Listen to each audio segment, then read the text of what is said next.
یہ جو ڈیولپمنٹس ہو رہی ہیں، عمران خان صاحب پہ روز کوئی نہ کوئی نیا مقدمہ جو ہے وہ ڈال دیا جاتا ہے، تو فرض کریں اگر وہ جیل سے باہر نہیں آتے تو تحریک انصاف کو الیکشن لڑنے میں کوئی پرابلم تو نہیں ہوگی؟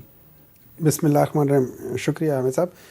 دیکھیں اس طرح ہے کہ اگر آپ مجھ سے پرسنلی پوچھیں، میں انٹل پروف ادروائز میں یہ سمجھوں گا کہ یہ لوگ عمران خان کو الیکشن سے پہلے کسی صورت باہر نہیں آنے دیں گے. اور اس کی وجہ یہ ہے کہ جو آپ نے 200 کیسز کیے تھے، اور اگر میں ریکال کروں تو مریم صاحبہ نے ایک ڈیمانڈ کی تھی، یہ وہ کہتے ہیں نا بائی ڈیمانڈس چیزیں ہو رہی ہیں. انہوں نے کہا تھا کہ لیول پلینگ فیلڈ، پھر انہوں نے فردر جا کے کہا تھا لیول پلینگ فیلڈ کو ڈیفائن کیا تھا. انہوں نے کہا تھا لیول پلینگ فیلڈ وہ ہوگی جب سب کچھ زیرو پہ آ جائے گا. اور زیرو کا مطلب یہ ہے کہ جیسے میاں نواز شریف صاحب جیل میں گئے تھے ویسے عمران خان جیل میں جائے گا.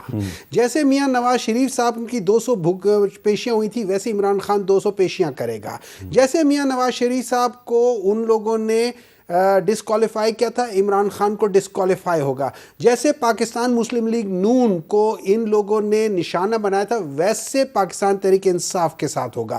تب میں مانوں گی کہ یہ لیول پلینگ فیلڈ ہے. اب اگر ہم اس کو ریٹروسپیکٹیولی دیکھ لیں، سٹیپ بائی سٹیپ دیکھ لیں، وہی سب چیزیں ہوئی ہیں، بالکل ایگزیکٹلی وہی ہوئی ہیں. سو از اٹ اے کوئنسیڈنس اور از اٹ آن ڈیمانڈ؟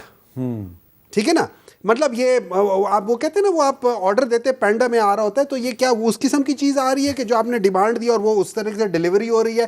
اس چیز کو دیکھنا پڑے. اب سیکنڈ بات یہ ہے کہ اگر عمران خان صاحب رہا نہیں ہوتے، تحریک انصاف کو پرابلی ایک دشواری ہوگی.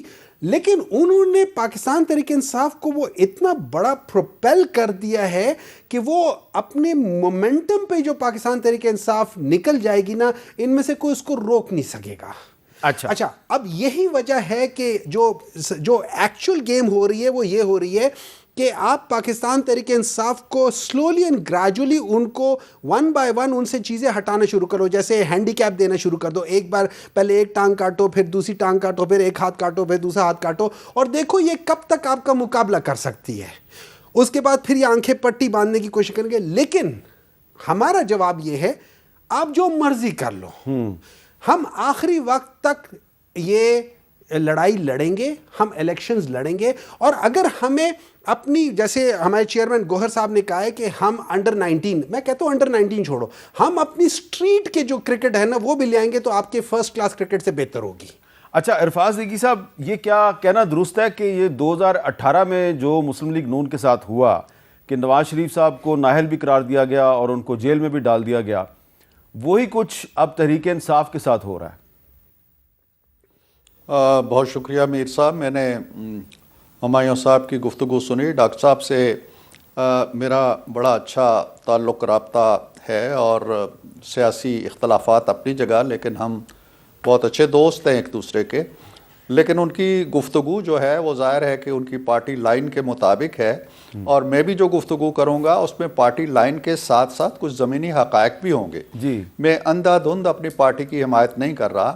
میں تو یہ کہہ رہا ہوں کہ نواز شریف کے حوالے سے یا 2018 کے حوالے سے جو کچھ آپ نے کہا ہے، نواز شریف کے پیچھے تو یہ تھا کہ اس نے اپنے بیٹے سے تنخواہ نہیں لی. دوسرا کیس یہ تھا کہ اپنے بیٹے سے تنخواہ لی یا پیسے لیے. اسی نوعیت کے کیس تھے نا. کوئی 190 ملین پاؤنڈ کا حوالہ نہیں تھا، کوئی توشہ خانہ کا حوالہ نہیں تھا، کوئی اس نے کسی GHQ پہ حملہ نہیں کیا تھا، کسی کور کمانڈر کا گھر اس نے نہیں جلایا تھا، کوئی منصوبہ نہیں بنایا تھا. یہ نہیں کہا تھا کہ مجھے گرفتار کر لیا جائے تو زمین و آسمان ایک کر دو اور ہلا دو اس دنیا کو. وہ تو جب یہاں سے نکلا، عمران خان صاحب کو تو نکالا نہیں گیا. آپ تو تاریخ پہ عبور رکھتے ہیں.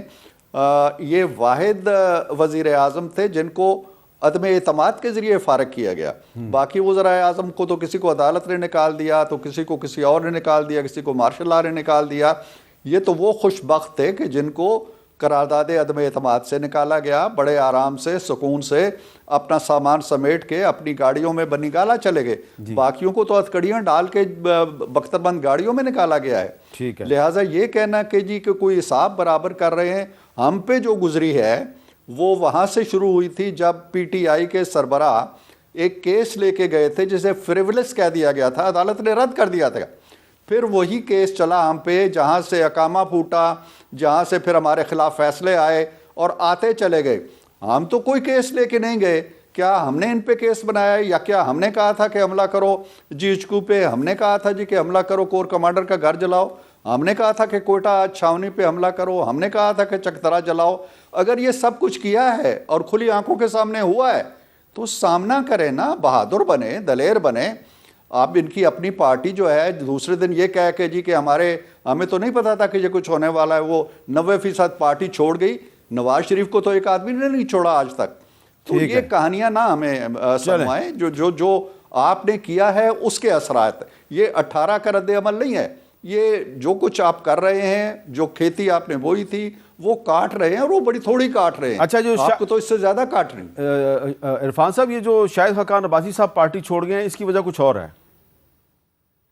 دیکھیں نا، یہ تو ان لوگوں میں سے نہیں ہے کہ جو کسی دباؤ سے انہوں نے قید کاٹ لی خندہ پیشانی سے، انہوں نے باہر آ کے اس وقت کوئی پریس کانفرنس نہیں کی۔ وہ ایک اصولی یا نظریاتی اگر کوئی معاملہ ہے تو وہ الگ ہے۔